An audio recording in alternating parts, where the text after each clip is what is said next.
On a beautiful hot summer day, the best one of the year, I knew I had to be outside.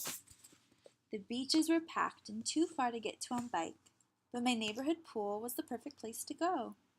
I loved to swim and pretend I was a fish, holding my breath as long as I could until I had to come to the surface and gasp for air. On this particular day, there seemed to be something going on.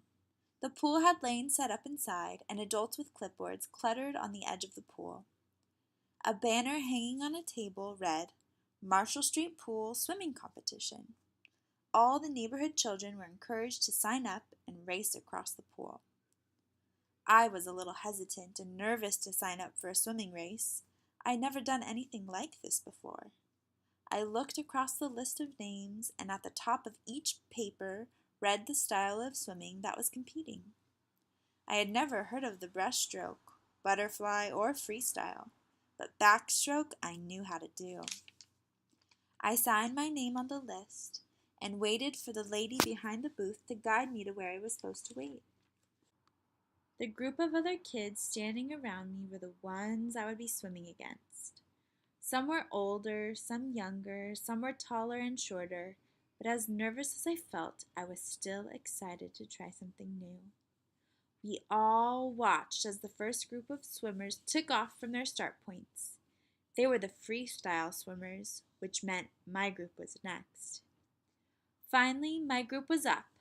We hopped in the pool and lined up on the edge, each of our backs facing the finish line.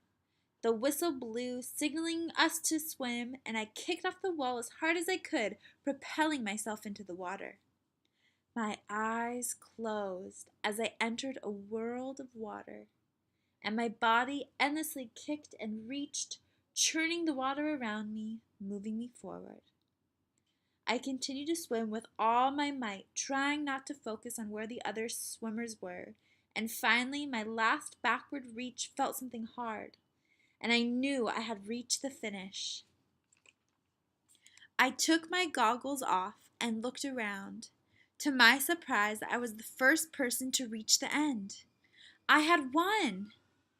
Once the last swimmer had reached the end, we all hopped out of the pool, and the judge placed a ribbon around my neck with a congratulations. In that moment, I knew swimming was something I would always love.